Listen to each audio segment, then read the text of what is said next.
For anybody, I wanted to be my own boss. That's something I knew at an early age. The cycles, and it goes parabolic, everything shoots up, and then it also has a crash too. So I end up losing a lot of money too in 2022. That's the type of drive and hustle you gotta have to scale fast and get to the next level, especially when it comes into this whole entrepreneur world. Is that where your mind is at now with the boat game? Are you? Man, my mind is, especially me coming out here with you for the past week and a half, man. My mind right now, I'm gonna just say like this, a little 40,000, whatever I'm making a month in Turks, the way you open my mind now, is no way in hell we shouldn't be bringing in like $250,000, $500,000 a month. A month.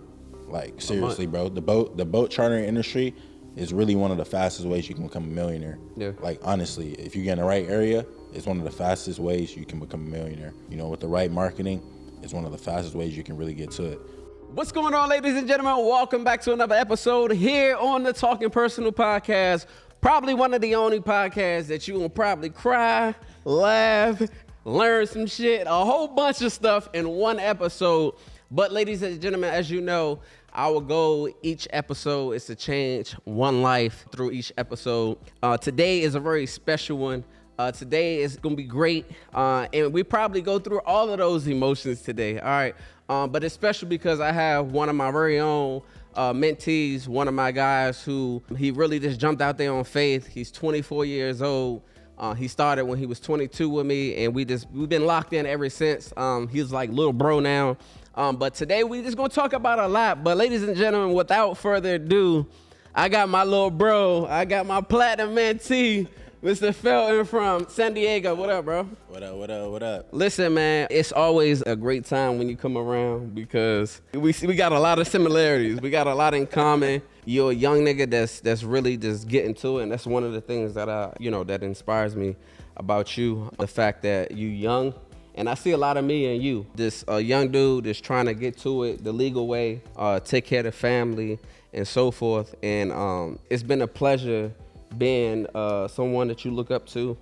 It's been a pleasure being your big bro. It's been a pleasure being your mentor. It's been a pleasure being your business partner. So today, I really just want to tap into quite a few things from where you grew up at, your upbringing to what transitioned into the entrepreneurship. Because the thing is, it's a lot of dudes, well, male and female, who cap on the gram nowadays. Not just the gram, on social media, period. But it's a lot of people who are hungry, but it's a lot of people who's scared to jump out there and get a mentor, and find somebody that they can pay that can take them to the next level. So I want to talk about all of these things, and you already know we keep everything authentic. Our conversations, I get in your ass, you tell me about myself, you help me grow. So I want to do that live tonight. But just starting off, like, tell the people where you from and give us a little bit of your upbringing. You ain't got to go too deep, but again, it's a lot of people your age who are hungry and who just trying to get to the next level. So I just kind of want to get them the little journey of how you at such a young age been able to break in. We ain't even talking about the millions you've made outside of the boat game, but how did you tap in so soon, etc.? So I live in San Diego, California right now. I was raised in San Diego, actually. I was born in New Orleans. When I was 2 years old, I moved to Atlanta, Georgia. When I was 7 years old, I moved to San Diego. So all I know is pretty much San Diego. As far as growing up wise, my parents, they work a regular job. My mom works at a hospital. My dad, he works from home. He's like does something online where he's like works for a company. So I don't really come for money. As far as like hustling wise, I have to get up and just figure out what I needed to do to like get to the next level, I'll say. But I always was inspired by like just not wanting to work for anybody. I wanted to be my own boss. That's something I knew at an early age. Like I wanted to just make my own money. I didn't want to clock in for nobody. And I just looked up to people that are getting money, entrepreneurs, because I know that's kind of my personality. I don't want people telling me what I need to do. I had entrepreneurial traits early on, middle school, high school. I was already doing stuff like when I was in middle school, I was selling candy, trying to make money, you know what I'm saying? High school, I was selling firecrackers, honestly doing dumb shit. So I had the traits early on, like I knew I was gonna be an entrepreneur. My mom even told me like, oh, they know I was gonna do something like to pretty much make money, like figure it out. Yeah. So I always had the entrepreneurial traits. As far as when I got out of high school, I was playing basketball, but that wasn't really my passion, because I already was hustling through school, making money, doing dumb shit too. We'll get into that later on the podcast, you know what I'm saying? But, doing shit on the side, hustling, trying to make money, figure it out. But Nobody gave me anything. I just have to just pretty much go off a leap of faith. I'm not scared to risk my money to make more money. I always have like a mindset like I'm willing to spend money to make money. I'm not emotionally attached to money, as he knows, you know, and I'm always just like, I'm really ambitious, and I just want to figure out a way, you know,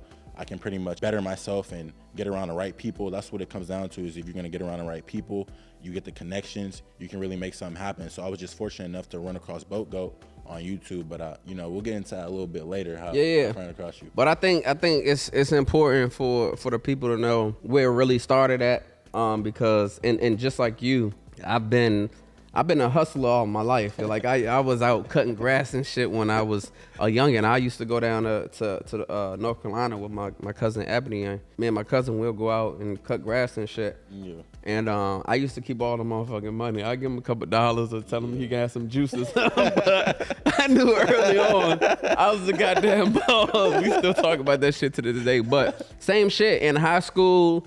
I got fucking suspended because my mindset was like, fuck that. If we can go to Costco and get a $10 box of candy and I can flip that motherfucker and make $20, $30 off of it, that's what I'm doing. And I got caught. I had somebody hating on me. I was selling they had back, they probably still got it to this day, but back in the day, I used to get the multi box with the Skittles, the Payday, the Hershey. It was like a multi-little joint, the variety pack. So I used to hustle that shit too. So it's in us, man. I'm gonna be honest. Like, entrepreneurship is honestly not for everybody. Like, people think they can, you know, be an entrepreneur. Honestly, man, it gotta be in you. Yeah. You gotta have some type of fire in you to just get up and go do it. Because at the end of the day, we don't really got nobody to fall back on, bro. Yeah. And we got some type of fire under us. Just me being around you, obviously going to the Smitty thing too. Seeing like the high level entrepreneurs, like, bro, honestly, the people that make millions or make this type of money, they got some type of spark in them that we can't even, honestly, bro, you can't really teach this. Yeah. You know, and I feel as though like you just can't really teach it. It got to be in you, or it's not really in you. So it was more so like my parents, they've worked my entire life. I'm not going to work for them. It's over with. Have you had a real job though? Man, I never had a real job. The craziest shit. And I don't, like I said, I don't come from money. I never had a real job. So you've been hustling early on. That's dope. That's dope. I think like early on, like I just knew that I didn't want to work for anybody, but of course not growing up having, you know, that leadership around me that knew about business. Like all of my family, you know, they all work. Didn't have anybody to teach me about business. So I guess for me, as I was working, I always like dissecting businesses. And I still do it to this day. Like when I go into different, it doesn't matter where I'm at, I'm dissecting. I'm looking to see how the operation moves. I'm looking at automations. Like recently for the boat business, I just implemented a software, an AI software that we make sure we never miss any appointments. So if somebody called at 2-3 o'clock in the morning, my AI software will pick up that text message and they'll be engaging as if they were talking to somebody. That way we don't lose that customer, because they before they wanted to book, they didn't have anyone to talk to. So now we don't miss them because they couldn't get their question answered. It may not have been one of the FAQs on the website, but my AI is going to be able to talk to them. And I only learned this by dissecting another business. I had went to, actually this was maybe 2 weeks ago, I went to this relaxation spot. And it was one of the situations. They were closed. I needed to change my reservation, and the AI system picked up. And I was able to go through the entire, I thought I was talking to a real person. AI is crazy. So, you know what I mean? I dissect businesses, and so I think that's why I'm able to look at business differently than a lot of people, because I approach it different. Like when I first started into the entrepreneur world, it was more so I'm just hustling. I don't want to go work for nobody else, so therefore I'm going to create a business and I'm gonna start making money. And that's how I end up getting into a lot of fucking businesses. They say multiple streams of income, but it's not necessarily having 7 different businesses. It's taking the boat game and just being able to create the dealership, being able to create a learning program, being able to, you know, broker different joints, being able to transport, being able to, we making money probably 10 different ways within the boat game. You know what I mean? Yep. So let's dive into, you was hustling from high school. Let's talk a little bit how you got into crypto, because we, you know what I mean? We know you ran it up in crypto. Did it come from you reading or just joining groups? Like what really took you, like really get them real game on what took you to the next level without having the upbringing of rich parents and, you know, motherfuckers feeding you the information? Yeah, most definitely. So how I got into crypto was honestly crazy. So I actually started off with stocks.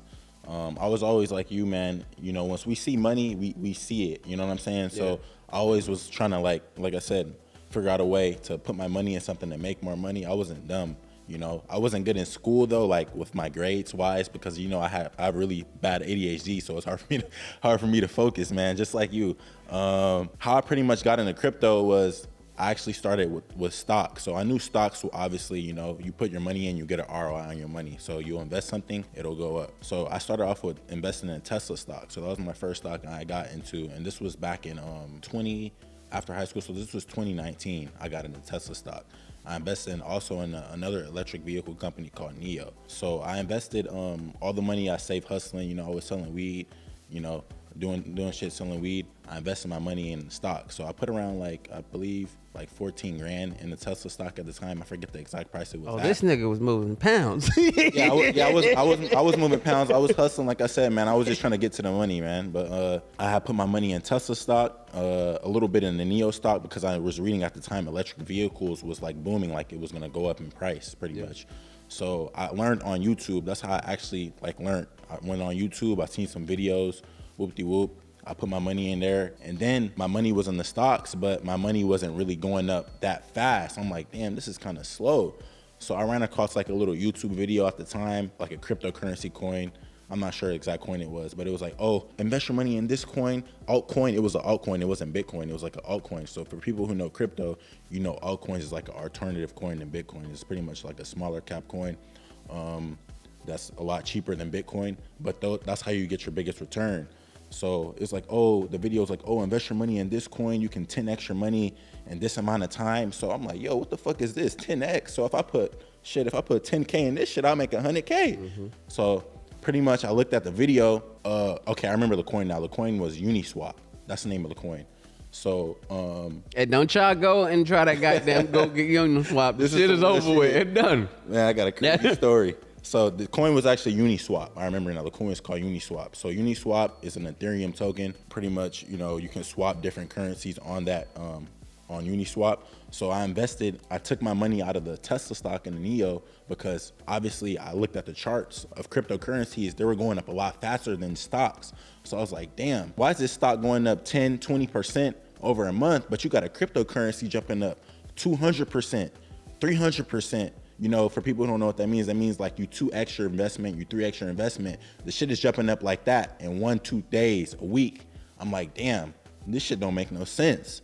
So I'm like, yo, I'm gonna take my money out of this shit and put my money in a crypto. Yeah. So I immediately just transition over to crypto. I don't want to make this slow stock money. It don't make no sense. So, you know, I took a risk. I took my money out of crypto, was reading whoop-de-whoop, put my money in a Uniswap. Another currency I got into was VeChain. That's the supply chain. Sunny Lu, he's out of China. He owns that currency too, but that's another altcoin.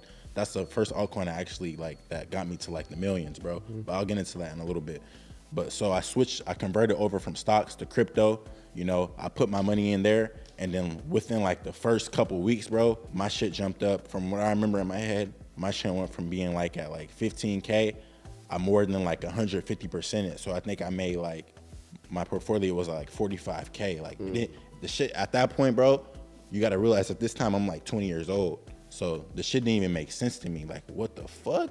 This shit really just jumped up this quick? Yeah. So I'm like, yo, I'm trying to learn everything about this. So I keep hustling, whoop-de-whoop. All the money I'm making, fuck it, I'm gonna put it in this shit. I'm just like, I don't give a fuck. If I lose it, whatever, I just know this shit just doubled in a week. Yeah. So fuck it, I'm trying to learn this shit.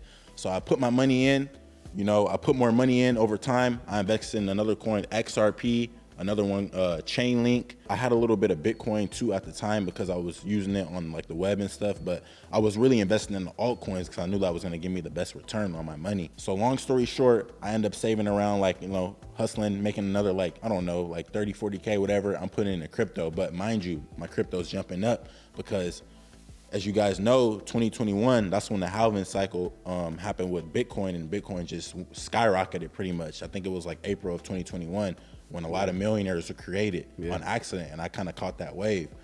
So long story short, you know, I invested my money.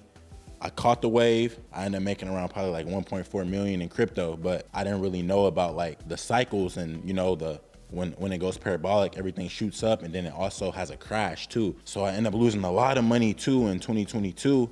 I think you was. I don't know if it happened like soon as we had Link, but Yeah. when we I showed had you like 300,000 on my phone. when we had Link, this nigga he was. I was like, all right, young nigga, I see you.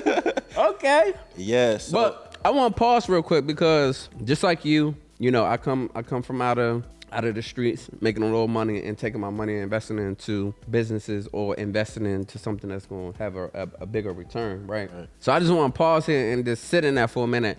I'm not advocating for anybody to go out there and hustle, but if you are on that wave to where you hustling, be smart with your bread, man. Don't take your money and go get dripped up, going to the damn club, buying bottles, tricking off on females, taking unnecessary trips. Like, really get to the bread. You're already risking your life. Doesn't make sense to risk it for a pair of Dior's. It doesn't make sense to risk it to go to jail and just lose your freedom, right? So if you're gonna hustle and get the hell up out of there, man. Like, put your bread to where it's gonna have a real return on them. Don't stay in the streets too long, man. Yeah, for sure. And like I said, I was always smart. So I already knew, like, okay, I'm making this fast money in crypto and the shit that I'm doing. I knew, like, I needed to transition over and get into actual business and start a business. But I just didn't know where to start. So, like, I always had a brain on a head on my shoulder, like, oh, I was real smart. So I wasn't like a dummy, like, I would just go spend my money on dumb shit. Like, people didn't even honestly knew I was a crypto millionaire, bro. And I kind of kept that on the DL. You know what I'm saying? The only people who really knew was like my mom and my dad. And like, you know, I'm real humble, you know what I'm saying? Yeah, I think that's the big difference with a lot of hustlers and a lot of those individuals who just had that drive, because we like, for us, we got ADHD, but we also have the attentiveness to focus in on what we want to know. When we see a play, we're gonna take whatever time. That's it. That's the type of drive and hustle you gotta have in order to scale fast and get to the next level, especially when it comes into this whole entrepreneur world. Because if you sit around and you wait on a motherfucker to give you the information, It's not gonna happen. you'll never fucking get it. And if you get it, it's gonna always be a percentage of it, versus you taking the time and having the self-drive to research whatever it is that you want. So let's jump into the boat thing. We actually was just playing back one of the podcasts that I was doing with another one of my platinum mentees out in Houston, and I brought you up and I gave him the whole play, and we was watching it. And as it was playing, I'm like, this is the real story. You're like, nah, fact, this is exactly how it went. So Yeah. Tell the people how you, like, what made you think about the boat thing? Like, let's talk about give them the whole story real quick. Man, it's a honestly crazy story, man. Like, I always give glory to God for sure. You know, it's like, honestly, man, it happened on accident. When I say accident, it happened on accident. I didn't even think about, like, this is something that I'll be doing, like getting into boat chartering and, you know, starting a business in Turks and Caicos. Like, I live all the way in San Diego. Obviously, I live in Turks now, but it wasn't like it just came to me. So long story short, 2021, like I said, crypto had shot up. I became a millionaire overnight, pretty much. You know, I was only 21 years old. Glory to God. In 2022, the cryptocurrency crash that happened, I ended up starting to lose a lot of money too. So at that time when I'm losing money, obviously people don't really learn what to do until they start making mistakes. They want to like kind of hop on waves when it's too late. Damn, I'm losing my money. I need to start looking into businesses I want to get into. I should have started investing my money, liquidated my crypto, and started investing in things like real world to make me like real money, like cash flow me money so I can pay my bills. And, you know, but like I said, I didn't have the financial guidance. Yeah. So I ended up losing a lot of money. I lost probably around like I probably lost around like, I would say like $700,000 to $800,000 in crypto when the crash happened. So, you know, I was real devastated. I was honestly depressed at that time too, because I'm like, damn, I just made this, but I lost this. I'm like, fuck, I should have reached out to somebody to teach me how to do this with my crypto or this, that, you know? So I'm online. The first mentor I got before BoatGo was actually a crypto mentor. Shout out my boy David. He mentored me with crypto, like do this, do that, you know, kind of helped me like bounce back a little bit, but not too much because I was so caught in the crash. Like I fucked up pretty much. So in 2022, it was the end of 2022, November, December. Like I wasn't like flat broke, obviously, you know, I still had a big movement in it, but I had brought my mom and my dad to Turks and Caicos, and my dad we already have a buddy out in Turks and Caicos, so I pretty much brought my parents to the island because, you know, we want to go on vacation. Whoop-de-whoop. Hold on, we talking at 22 years old. We taking moms and pops over the Turks. You know what I mean? Okay. Yeah, I took my mom and my dad over to Turks. My dad's been going to Turks though, back then, but I got them to come out there. I got them a flight, a little nice resort to stay at. I went out there myself too. You know, just trying to get my mind off a lot of shit because I was losing so much money. I was like, fuck, I just want to take a little break. So we went out there for like a week.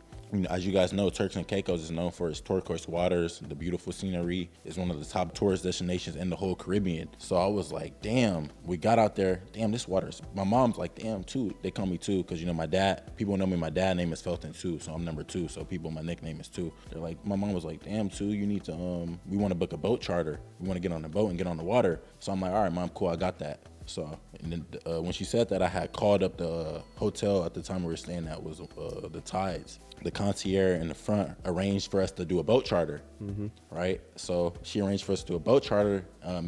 She was telling us about the public ones and the private ones. So obviously, you know, I wanted to do the private one. I didn't really want to go on a boat full of a lot of people. So I did a private boat charter for 4 hours. So 4 hours in the boat world, as we know now, is a half-day boat charter. Right. So for that, I paid around. My nigga spitting game. Yeah, go ahead. Yeah. So for the half-day boat charter, I spent like, after tax, it was like $1,400 and something for 4 hours. Now, you know, mind you, before she got that boat charter, she was like, oh, everybody's booked on the island, so she had to call around a lot of people. So she called me back I think it was like the next day or something. Oh, I finally found a company that you can do it with. So in my head, I'm like, damn, they're booked out with the boats out here, obviously, you know, because obviously, like when we hear certain things, we already know like this gonna make money. So I'm like, damn, why'd it take her so long to get a boat for us to book a charter? They're booked out. This is a high tourist area. She finally found a company that'll do it for us for 4 hours. They picked us up right in front on the boat. We got on the boat. The boat pulls up. I'm like, wait, did I just pay $1,400 for this small ass little boat? In my head, I'm not saying that, but I'm like, yo, this shit, what the fuck? In my head, I'm like, this shit is crazy. So we got on the boat. It was a good tour. I met somebody. I met a captain out there. I asked him, like, I'm on a boat. We're hustlers, but we see money. When we see money, we see money. Get curious. I got curious. Yeah. I said, bro, come here. He said, oh, what is it? I said, hey, how much is the gas for this? How much gas did you just pay for this charter for 4 hours? He laughed. He said, oh, $80, $100. So I'm in my head, I'm like, $1,300 profit. So I said, in 4 hours, I said, what the fuck? So I asked him, I said, bro, how much did this boat cost?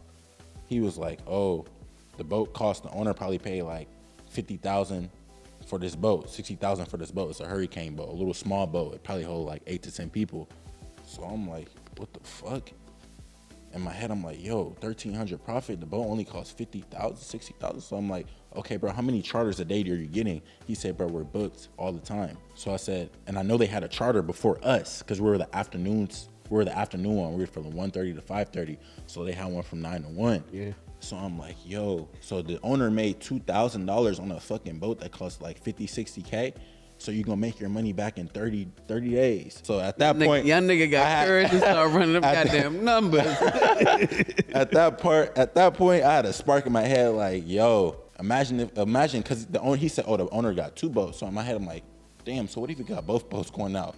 So motherfucker must be bringing in like 50, 60K a month. Yeah. He could be, you know what I'm saying? On the boats that this cheap. So that's when I had a spark go off in my head. So I was like, oh shit, I gotta learn about this shit, because this shit is some fast money. I don't know what I'm doing back home, but I can easily bring a boat over here and, you know, make all the money I lost in crypto. Shit, I'm trying to make my shit right back. And this is some shit, because I'm like Shad, I'm big on like being in your own lane. And I feel as though that's what kind of like help you out a lot too, is you don't really see too many people like us in the boat chartering industry. You're in your own lane. You know, you're not copying nobody. A lot of people obviously is doing the credit repair and the funding now, and everybody's like kind of doing the same thing. I kind of wanted to be unique and do something like, okay, damn, he's doing something unique. So it's something like unorthodox, especially me. This is my first business, like legit business. I'm starting it outside of the United States in Turks and Caicos, obviously. I just wanted to be like, do something unique. But obviously the numbers made sense too, because you're not gonna get that type of ROI anywhere else, bro. It just doesn't make sense. So I was like, damn, I went after they dropped us off. I got the captain's number. Crazy story. The captain, I was asking all those questions. When I brought my boat out there, he was my first captain. That's how, when it comes down to connections and building relationships when you go to places, you got to always be looking at opportunities. Like, people oversee like the little small things, but the little small things can open up a door for you to like make millions of dollars. Let me give a play right here though.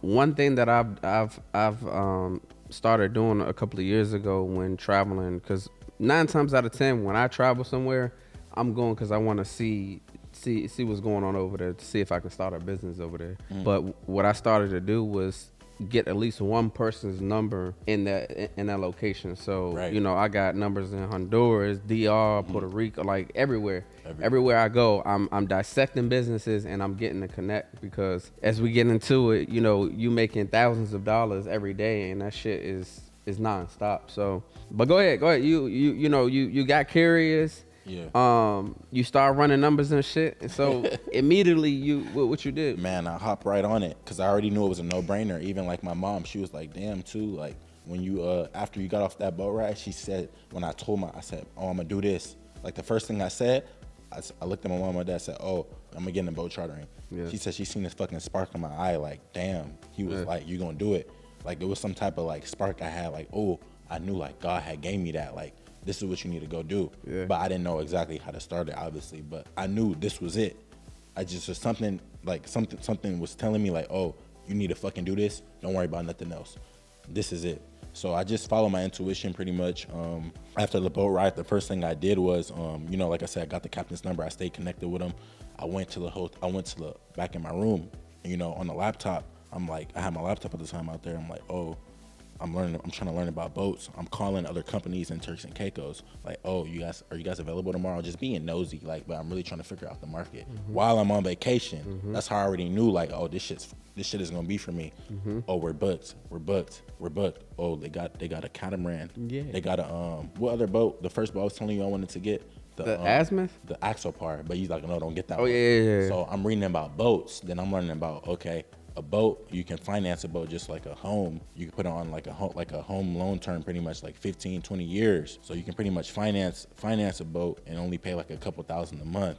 Obviously, you put it in an area where it can charter a lot, you can make a couple thousand a day. Yeah. So I'm just pretty much reading online, YouTube, whoop-de-whoop. Then I run across somebody, the boat goat, how you can make 7,500 in a day. Boat goat. I'm like, yo, who is this? Who is bro? Because obviously he looked like me. Like I said, it's not a lot of us in the industry.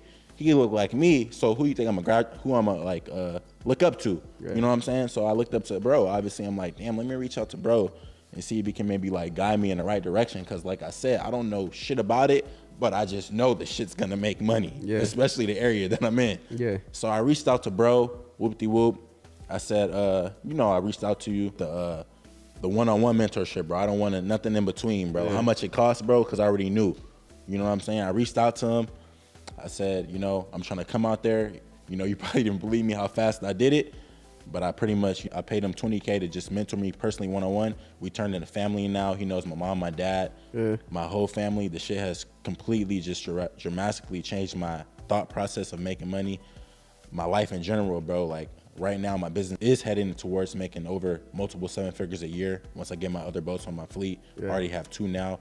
But he just completely changed my life, man. I just listened to everything he said with the journey, and it happened faster than like I thought, bro. But everything's starting to just trickle down, and it just goes into like people just take that risk, man. If you really believe in something, take that risk. You can't be scared. It wasn't scary. You saw, I didn't give a fuck. I got a boat loan. I listened to you. You helped me get the boat loan. You helped me set everything up with the back end, the VAs. I said, bro, fuck it. I'm not scared. I'm going to just go ahead and take that leap of faith.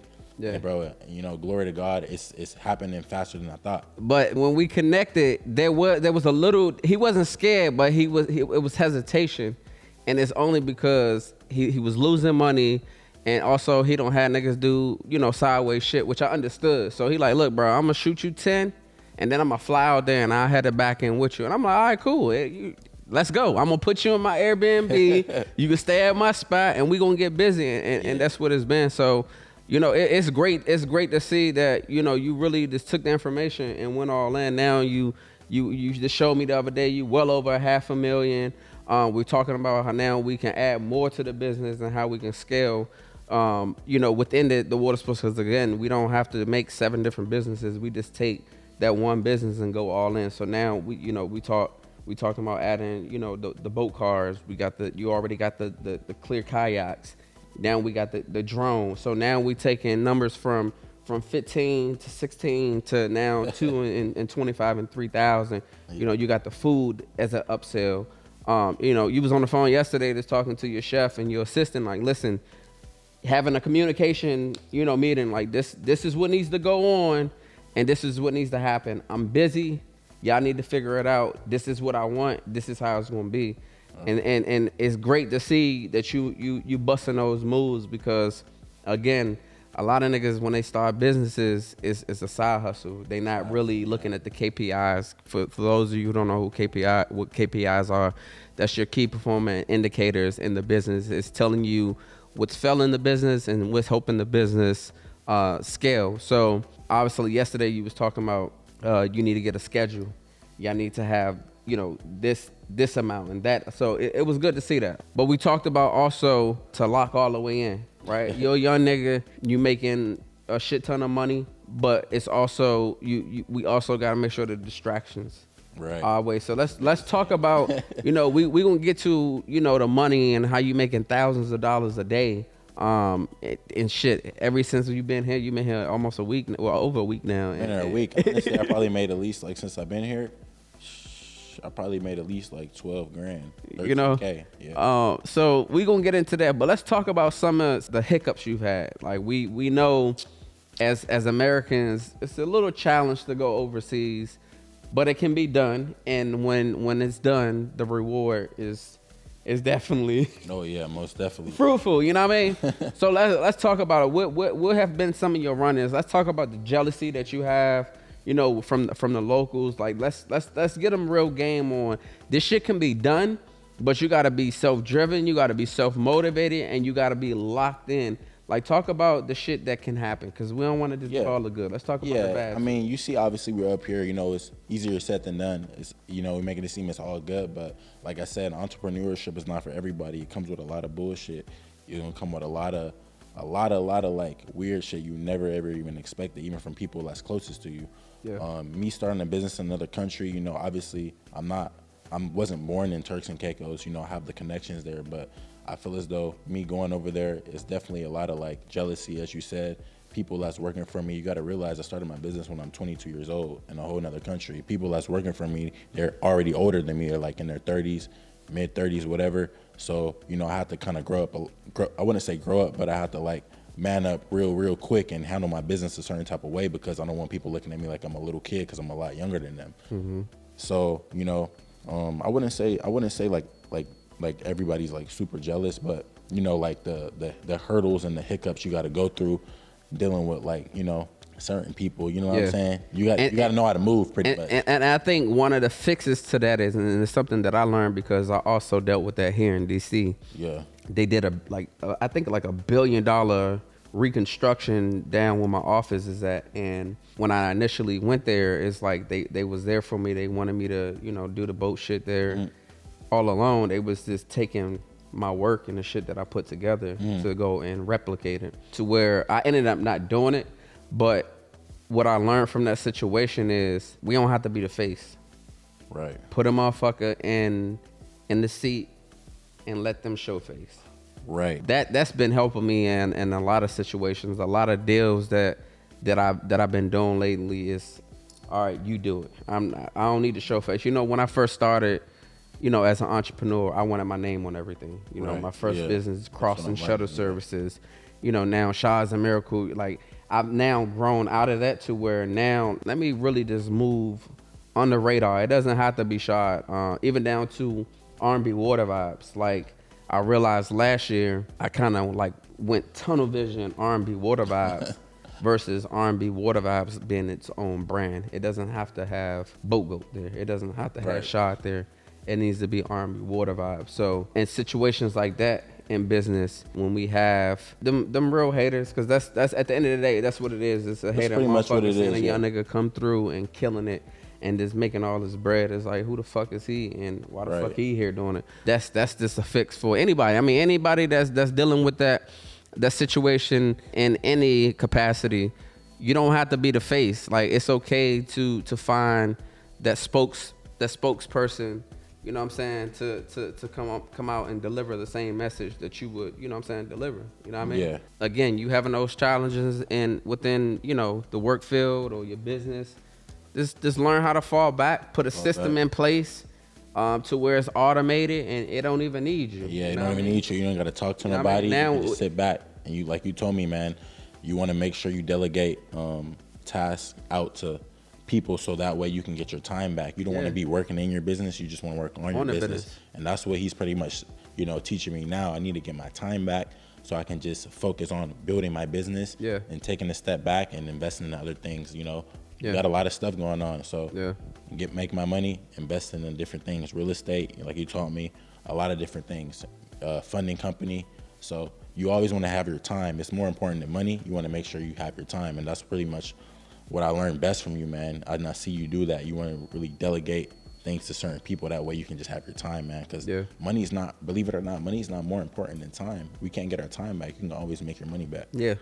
No, that's a fact. As I be looking at you know, my podcast and listening to some of the billionaires, some people in you know, in the regular world, they see, you know, people jumping on PJs and helicopters as, damn, that's just cool. Yeah. Like, that's the lifestyle I want. And they not even realizing this motherfucker really don't give a fuck about this jet or this helicopter. It's just the fastest way of him or her getting to their meeting and then back to where they need to be at. You know what I'm saying? Just like how we went, to New York. We was in and out. We left the stage, hopped on a flight, landed in New York, ate, probably ain't go to sleep until the middle, you know, 4 or 5 o'clock in the morning, then right back up to the next mission, and then right back on the flight back to the crib. So, you know, it's sometimes not about the money.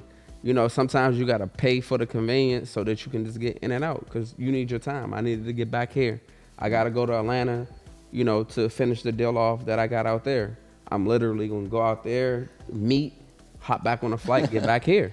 Yeah. You know what I mean? So, yeah, time is definitely of the essence, and you got to move fast too. And we was having a conversation before we got on set about, like, bro, like, people hear it all the time, like, if you can go back to your younger self, what would it be? And I told you, I'm like, bro, if I can go back to your age, nigga, I would just be so focused. Like, I would cut off every single fucking distraction that's around me, and I would just fucking lock in. Like, we love the ladies, we love the trips, we love to have fun, but at the end of the day, that shit is money and fucking time, and it's a complete distraction because the time that we spending over here, you know what I'm saying, we could have been utilizing that time and money to build our business. You know what I mean? Business, I told you one of my things, and what's pushed me so much growing up has been, I'm gonna retire at 37. That used to be my first thing. I'm gonna retire at 37 because I went in the military at 17. I was going to do 20 years and get out by the time I was 37. So then when I crossed over to the entrepreneurship, it was like, shit, I'm gonna kick back at 35. Now I got more shit, you know, drilled on me, so I'm gonna keep hustling. But for you, it's like, nigga, you really can be set up and done. Like, really put in work for the next fucking 12 to 36 months, and you really kicking your feet up. You already know you see the numbers. I see like, it, you understand, all right, now we done jumped into the pontoon, you know, we making our fucking $2,000 a pop. But this nigga over here, he got the catamaran, and it was only a couple more dollars that I already done learn how to go and finesse the business play, get the funding or utilizing, you know, a funding group to now we got other people who's putting the money into it. But now we're gonna step up and get the real commercial. Like I was telling you earlier, we're running commercial businesses, but the operation is not quote unquote technically commercial because of the type of vessel that we have. Right. We got recreational boats that we've turned into commercial use, and it's great. It's good money. But now that we've opened our horizon, now we see it. We've taken those trips, and we're seeing what's going on. Now we understand the numbers even more. Man. So now it's like, all right, I'm gonna stop playing for real. I'm gonna double down on if I go even harder with my marketing, if I go even harder with my upsells. Now I'm gonna take that quick lump sum that we making with this pontoon. We're going to take that bread. We're going to go get the motherfucking catamaran. We'll still have a pontoon for the people who want the small boats, but we're going to go get the catamaran. So now we got 88 passengers on this motherfucking boat, and they paying that motherfucking. I told you when I was in St. Martin, 88 passenger boat. Let's do the real math. I paid $150 for my ticket. All right, that's an 88 passenger boat. There was 88 people on that boat. That's $13,200. While these motherfuckers are enjoying the sunset, while I was over there, I seen Jeff Bezos. How many hours? This was 2 hours, bro. One boat, 13.2. I'm pissed. People don't know about that. I'm pissed because I'm over there like, damn, I'm killing this shit. Yeah. I got the R&B drink jumping. I got the boat jumping. These niggas is making 13.2 in fucking 2 hours.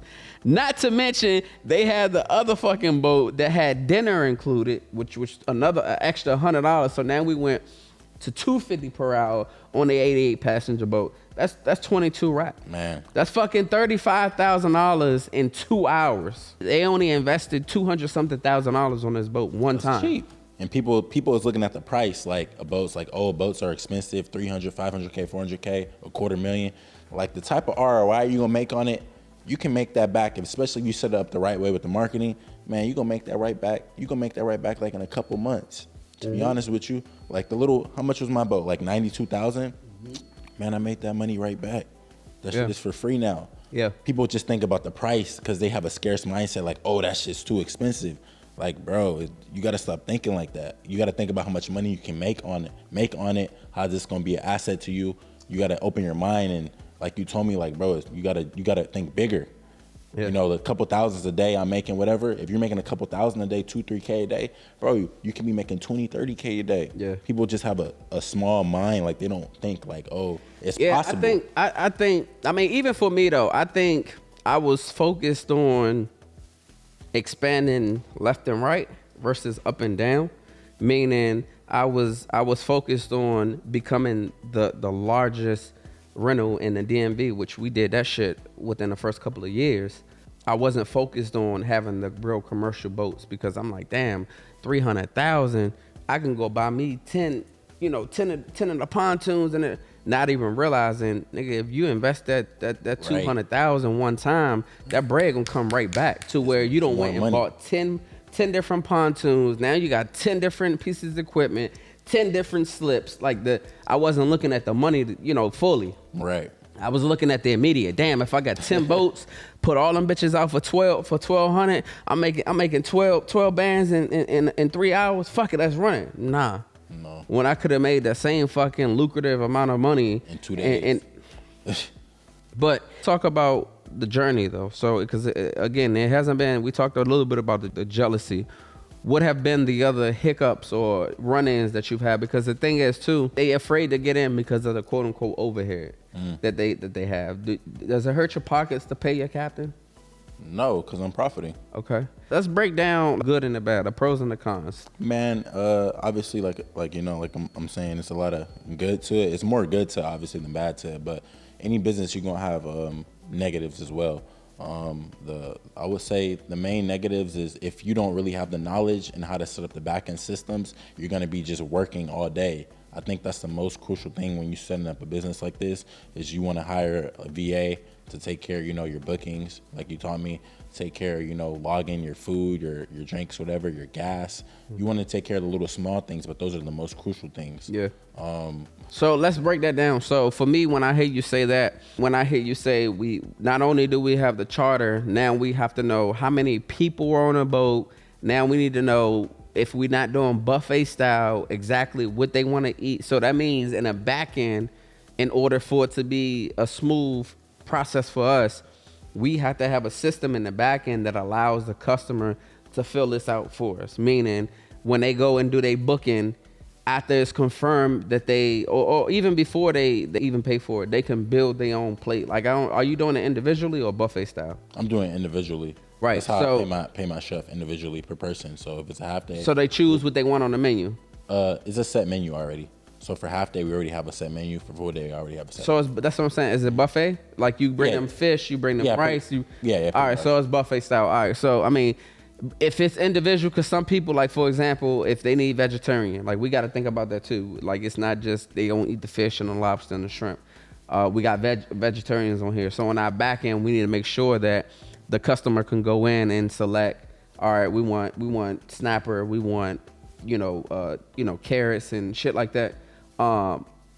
Most people they not doing it as far as the systems. They got to understand that if you have the systems in the back end, it'll make it easier for you as far as, all right, on tomorrow we got 10 people, 5 of them they want fish, 5 of them they want chicken, rice, you know what I'm saying? But I ain't have that coming on when I first came on. All I knew is here's a menu, choose what you want.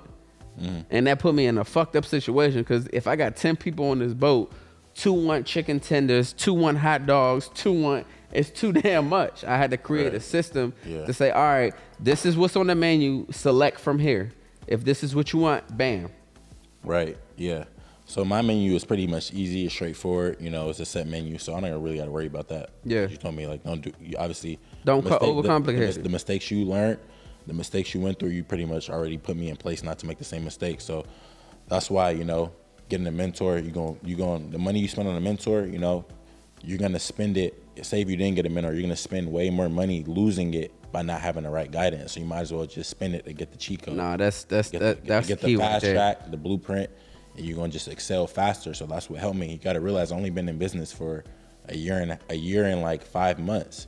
So for the type of money I made, that's honestly crazy. Yeah. Like, most businesses aren't successful until the first like 4 or 5 years. Yeah. So, it's just the little small things, but like I said, the little small things are really, really big and crucial.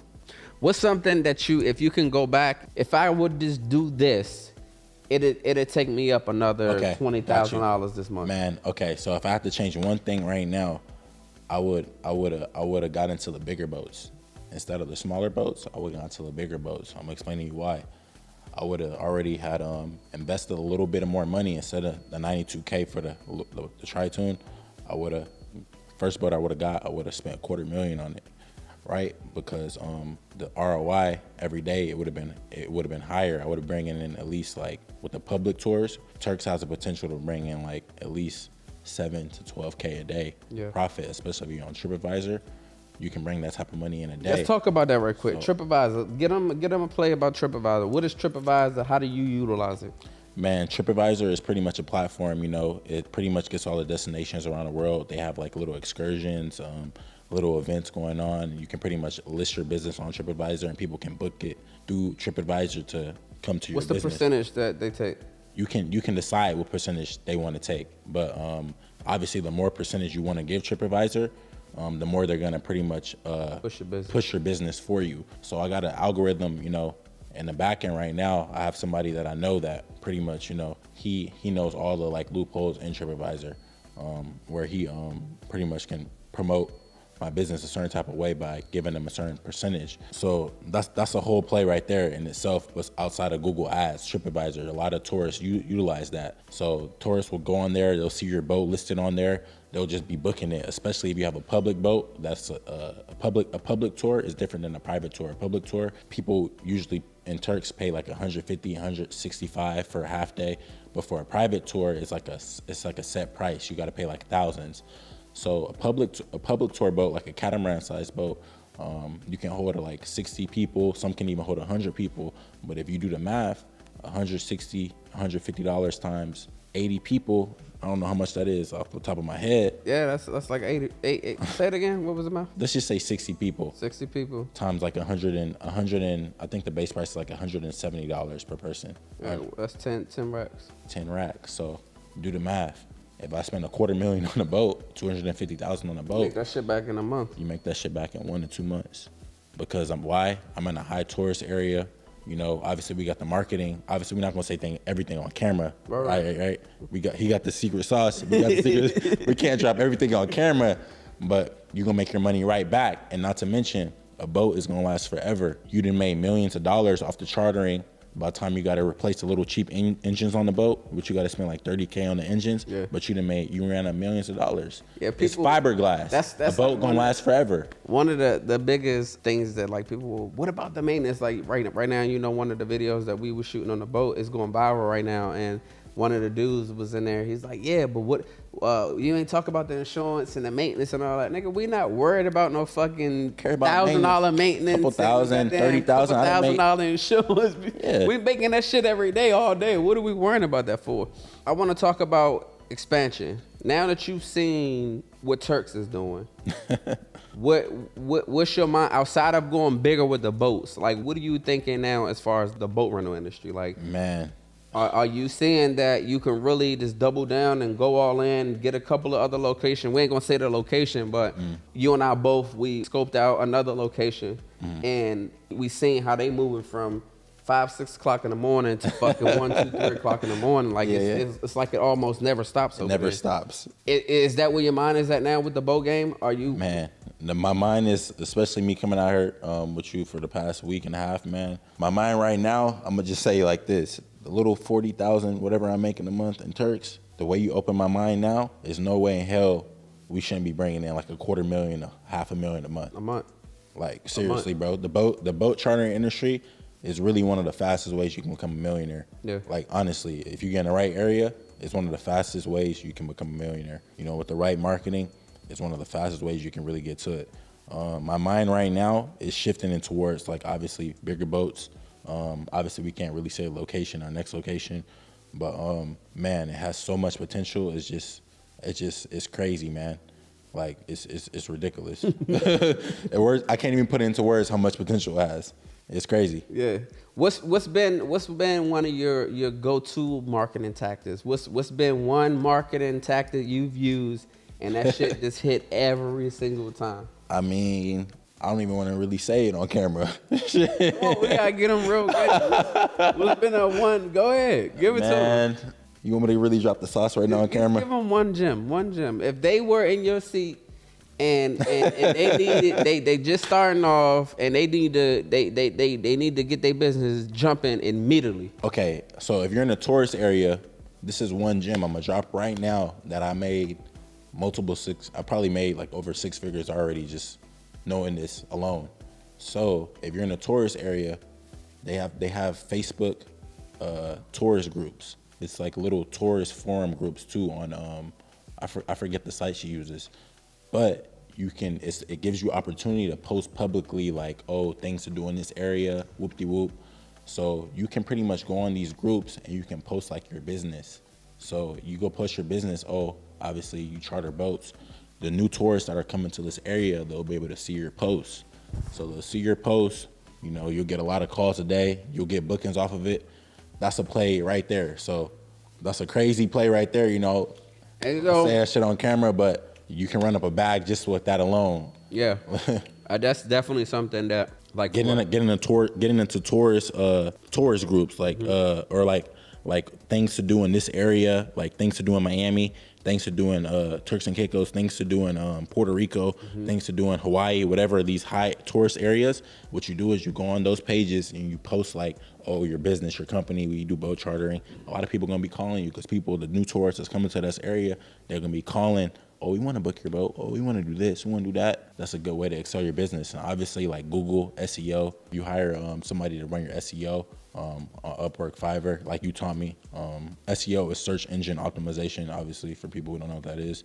It pretty much gives you an advantage in the Google algorithm where people can see your business pop up more and you run ads. So it's multiple things you can do, but that's 2 little gems we can give them. We can't give them the little secret exclusive shit you gave me, but my nigga said, y'all look, y'all gonna have to pay for that shit. I paid my 20 rap, y'all gonna have to pay your own.